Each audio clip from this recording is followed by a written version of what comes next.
What I go on YouTube, me man, Missa B. As usual, today I want to shine some light on a different topic, and this one is about Reggae Month. Of course, since 2008, February has always been observed as Reggae Month in Jamaica and across the diaspora, and it provides opportunities for the celebration of the country's culture and the country's rich musical heritage, as you know, not to mention its iconic genre reggae music.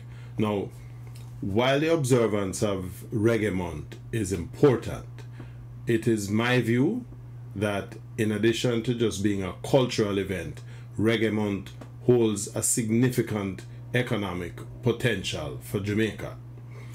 Just to give you an example of where that is coming from, the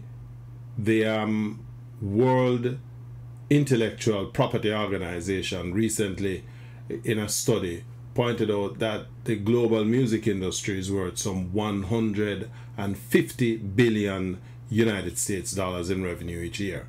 And in my opinion, Jamaica, as the birthplace of reggae music, has a significant potential, if you will, to tap into this revenue stream to earn significant revenues for Jamaica. The potential for doing this was kind of given a good kickstart in 2015 when UNESCO declared that Kingston was a creative city, if you will.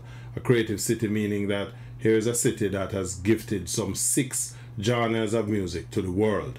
And for those who don't know that, the 6 genres included mento, ska, rocksteady, dub, and dancehall music. And in addition to that, it was responsible for nurturing the careers of some of the best names to come out of Jamaican music: Dennis Brown, the great Robert Nesta Marley, Peter Tosh, Jimmy Cliff, the Burning Spear, Marcia Griffiths, just to name a few. Right? Now, in 2018, UNESCO followed that up by similarly declaring reggae, Jamaica's reggae music, as a protected, intangible cultural heritage.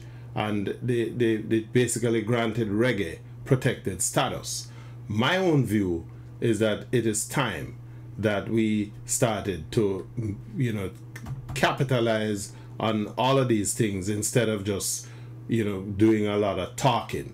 Over the years, and I came to the United States to live in 2008, 2009, and I have watched how we've treated Reggae Month over the years. And yes, there's a fair amount of fanfare, but my question has always been, what are the tangibles that we're looking for from this massive music that is now being pilfered by all and sundry across the world? Just to give you an example, reggae music is responsible for attracting the lion's share of the tourist business that comes to the island. Thousands, hundreds of thousands of Jamaicans trek back to Jamaica different points of the year just to go down to the country to bask into the culture, if you will. But there is no place in Jamaica for people who coming to the land of reggae, and there is no place in Jamaica where people can get up and decide to go to listen to some live music at nights. There's no place, nowhere in Kingston, nowhere whatsoever have we established this kind of environment, this kind of space where we can say this is where we go to celebrate our music. My view is that in order to capitalize on the music's rich history and to tap into the economic potential of the industry, Jamaica must invest in the necessary infrastructure and support system. And this investment includes, outfitting more record studios. We have 1 or 2, well, I guess we could say we have hundreds of recording studios, but when you add them up, them barely come to 5 studios. And so do we put the kind of infrastructure in terms of established recording studios where people can go and record their talent. Concert venues, and we're not just talking about a little spot at night where we can go listen to some live music, but a dedicated space where we have reggae concerts, that we have bands like, the Burning Spear and, all these bands that have grown up out of Jamaica over the years. And if you want to hear them, you have to go elsewhere, because nowhere near Jamaica where these bands can play.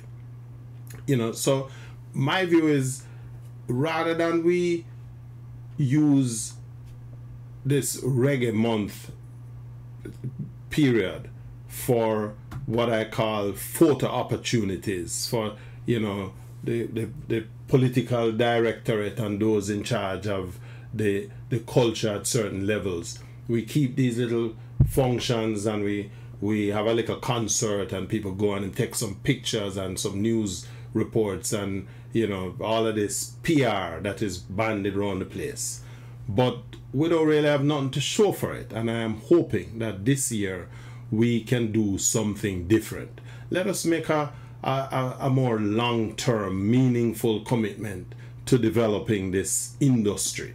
One of the problems with Jamaican music, and I'm told, we had Gussie Clark on our Sunday Scoops program a couple of weeks ago, and he talked about it, that the music came from the bowels of the city. And so a lot of the people who were making that music, was putting the music together, are Saltaire Jamaicans.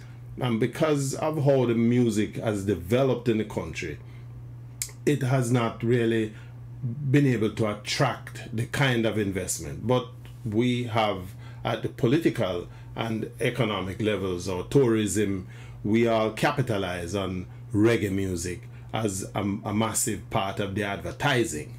But you go to a hotel and you're listening to Spanish music. We're bringing in people to perform Spanish cabarets, instead of you come to Jamaica where you're supposed to hear reggae music.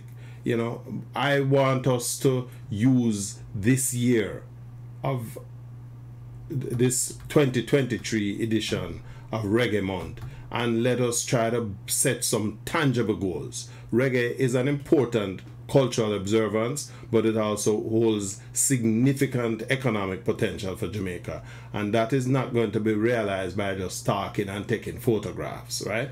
It is time for all involved to use the period as an opportunity to set tangible goals in the short, medium and long term, and it is time for all concerned to realize that by investing in the necessary infrastructure and support system, promoting and supporting the music industry, and building a strong brand around its music, Jamaica can fully capitalize on its rich musical heritage and generate significant revenues for the country. You want to see an example? Just take a look at K-pop, Korean pop. Google it, right? And if you like what me I say, or me want to hear what you want to think about what me I say, some would like read your feedback in the comment section. If you like the video, hit the like button, subscribe to the channel, and in fact, as the Reggae Month, February month opens up and unfolds, so Missa B will have more to present on this, and so when the next video drop, you want to be the first to get a peep. So subscribe to the channel, like, share. Until such time, I'm me man, Missa B. Respect.